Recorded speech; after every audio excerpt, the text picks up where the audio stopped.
আসসালামু আলাইকুম। আমি মোহাম্মদ শুদ্ধ অ্যান্ড আজকে তোমরা দেখছো টিএইচএস মেথড ইউটিউব চ্যানেলের আরো একটি ভিডিও, যেখানে আমি তোমাদের সামনে আজকে নিয়ে এসেছি ম্যাথ ক্লাস। অ্যান্ড আজকে ম্যাথে আমি তোমাদেরকে শেখাবো সম্পাদ্য। এমনকি শুধু তাই নয়, আমি তোমাদেরকে এটাও বলে দিতে পারি যে সম্পাদ্যতে কোন কোন সম্পাদ্য পড়লে বা কোন কোন অঙ্ক করলেই তোমাদের সম্পাদ্য ফুল কাভার হয়ে যাবে। অর্থাৎ তোমরা পরীক্ষায় সম্পাদ্য থেকে যেই কোশ্চেনটাই আসুক তোমরা 10-এ 10 পেতে পারবা। আর এজন্য আজকের ভিডিওটা তোমাদেরকে না টেনে সম্পূর্ণ দেখতে হবে এবং আমাকে বলতে হবে যে ভিডিওটার মধ্যে কোথায় কোথায় আমি কি কি কোয়েশ্চেন করেছি এবং সেগুলোর অ্যান্সার কি। যাই হোক, চলো শুরু করা যাক। ফার্স্টে আমি তোমাদেরকে বলে দিচ্ছি যে আজকে আমাদের ক্লাস হলো ম্যাথ। আচ্ছা, ম্যাথ ম্যাথ আজকে আমরা কি করব? সম্পাদ্য করব। এখন এই সম্পাদ্যতে আমাদের যেগুলো মাস্ট শিখতেই হবে সেগুলো হলো সম্পাদ্য। বইতে যে সম্পাদ্য দেওয়া আছে সেগুলোর মধ্যে সম্পাদ্য 1, 2, 3, 4, 5, অর্থাৎ আমাদের 5টা সম্পাদ্যই শিখতে হবে। তাহলে কি হবে জানো? সৃজনশীলের খ নাম্বারটা তোমাদের জন্য একদম ইজি হয়ে যাবে। কজ আমাদের সৃজনশীলের খ নাম্বারে সাধারণত এই 5টি সম্পাদ্যর মধ্যে যে কোনো একটি সম্পাদ্য আসে। এরপরে আসো তোমাদের সম্পাদ্যর ক নাম্বারে কি আসতে পারে। আই মিন সরি, সৃজনশীলের ক নাম্বারে কি আসতে পারে? সৃজনশীলের ক নাম্বারে তোমাদের আসতে পারে যে 75 ডিগ্রি, 75 ডিগ্রি কোণ আঁকো। তারপরে তোমাদের আসতে পারে যে 115 ডিগ্রি কোণ আঁকো। হ্যাঁ, 115 ডিগ্রি কোণ আঁকো। বিভিন্ন ধরনের কোণ আঁকতে বলতে পারে। আবার তোমাদের একটি উদ্দীপক দেওয়া থাকতে পারে, যেখানে তোমাদের বিভিন্ন তথ্য দেওয়া থাকবে। সেই তথ্য অনুযায়ী তোমাদের নিচে ক নাম্বারে চিত্র আঁকতে পারে। ঠিক আছে, চিত্র আঁকতে বলে অনেক সময়। অর্থাৎ আমাদের সৃজনশীলের ক আর খ নিয়ে আমাদের কনফিউশন দূর হলো। যে ক নাম্বারে আমাদের হয়তো কোনো এত ডিগ্রি কোণ আঁকতে বলবে, নয়তো প্রশ্নে যা আছে সেই অনুযায়ী আমাদের যে কোনো একটা চিত্র আঁকতে বলবে, অথবা সম্পাদ্য রিলেটেড কোনো কোনো কোশ্চেন করতে পারে। কিন্তু এই ধরনের কোশ্চেন সাধারণত খুব কমই করে। যাই হোক, এরপরে আসো আমরা সম্পাদ্যর গ নাম্বার নিয়ে আলোচনা করি। সম্পাদ্যর গ নাম্বার নিয়ে আলোচনা করলে আমরা ফার্স্টেই দেখতে পাই আমাদের বইতে কিছু কিছু অঙ্ক রয়েছে যেগুলো এমন যে ট্রাপিজিয়াম অঙ্কন করো, রম্বস অঙ্কন করো। ঠিক আছে, এই ধরনের ট্রাপিজিয়াম, তারপরে রম্বস, অর্থাৎ এই দেখো ট্রাপিজিয়াম, ট্রাপিজিয়াম, তারপরে রম্বস। ঠিক আছে, ট্রাপিজিয়াম আসতে পারে, রম্বস আসতে পারে, তারপরে তোমাদের অন্তর্বৃত্ত। এখন দেখো, খেয়াল রাখতে হবে আমাদের যে আমাদের কি শুধু সম্পাদ্যের জন্য 7.1 এবং 7.2 এনাফ? না, 7.1 এবং 7.2 পড়লে কিন্তু আমাদের সম্পাদ্যের জন্য এনাফ না। কেননা দেখো ভাইয়ারা, আমরা যদি সম্পাদ্য থেকে 10-এ 10 পেতে চাই, তাহলে আমাদের এই 5টি সম্পাদ্য, তারপরে তোমাদের এই ট্রাপিজিয়াম, তারপরে রম্বস, শুধু এমনকি আরেকটি আছে সেটি হলো বর্গ। হ্যাঁ, শুধু এতটুকু পারলেই কিন্তু আমাদের হবে না। আমাদের অষ্টম অধ্যায় অর্থাৎ বৃত্তর থেকেও কিছু জিনিস শিখতে হবে, যেগুলো আমাদের এই সম্পাদ্যর সৃজনশীলে আসতে পারে এবং আসার সম্ভাবনা অনেক বেশি। দেখো, এখন বৃত্তর মধ্যে আমরা কি পাই? বৃত্ত তো 8.1 আছে, 8.2 3 4 5।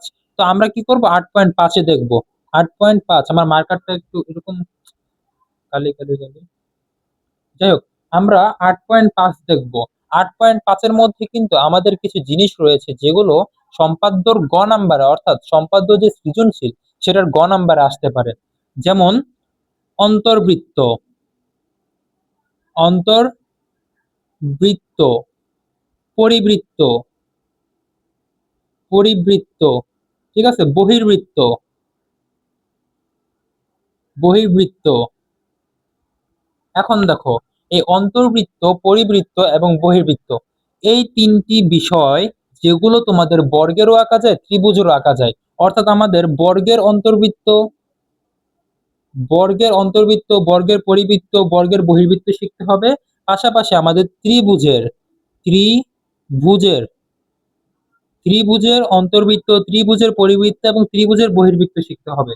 ঠিক আছে, শুধু এই নয়, এইটুকুর বাইরে আমাদের জাস্ট একটা সিম্পল একটা জিনিস রয়েছে, সেটা হলো স্পর্শক অঙ্কন। দেখো, আমরা যদি বৃত্ত চ্যাপ্টার থেকে স্পর্শক কি স্পর্শক বানানটার জন্য কিভাবে লেখে? স্পর্শক, আচ্ছা ঠিক আছে, স্পর্শক। স্পর্শক, আমরা যদি স্পর্শকটা পড়ি তাহলে কিন্তু স্পর্শকটাও আসতে পারে। কেননা আমরা দেখেছি 2026 সালের ঢাকা বোর্ডের গণিত কোশ্চেনে সম্পাদ্যতে আমাদের গ নাম্বারে আসছিল কিন্তু স্পর্শক অঙ্কন করা। অর্থাৎ আমরা বুঝলাম যে আমাদের সম্পাদ্য থেকে যদি আমরা 10-এ 10 পেতে চাই তাহলে আমাদেরকে 5টি সম্পাদ্য পড়তে হবে, আমাদেরকে ট্রাপিজিয়াম পড়তে হবে, আমাদেরকে রম্বস পড়তে হবে, এমনকি আমাদেরকে বর্গটাও পড়তে হবে। শুধু এইটুকু নয়, আমাদেরকে 75 ডিগ্রি কোণ, 115 ডিগ্রি কোণ, তারপরে 60 ডিগ্রি কোণ, 55 ডিগ্রি কোণ, একটা ইংলিশ একটা বাংলায় লিখছি দেখছো? 60 ডিগ্রি কোণ, 55 ডিগ্রি কোণ, 120 ডিগ্রি কোণ, এগুলো আকার একটা টিপস লাগবে। এখন দেখো, আমরা কিন্তু তোমরা বলতে পারো যে ভাইয়া আমরা জাস্ট একটা চাঁদা বসাবো, চাঁদা বসিয়ে এঁকে দিব, বাস হয়ে গেল। না ভাইয়া, চাঁদা বসে আঁকলে হবে না, অনেক সময় বলে পেন্সিল কম্পাসের সাহায্যে আঁকতে হবে। এখন আমার কথা হলো যে ভাইয়া, এই সব কোণই কি আমরা পেন্সিল কম্পাস দিয়ে আঁকবো? না ভাইয়া, সব কোণ পেন্সিল কম্পাস দিয়ে আঁকা লাগবে না। কিছু কিছু কোণ আছে যেগুলো পেন্সিল কম্পাস দিয়ে আঁকা অনেক ইজি এবং ওইগুলাই তোমাদের কোশ্চেনে আসে।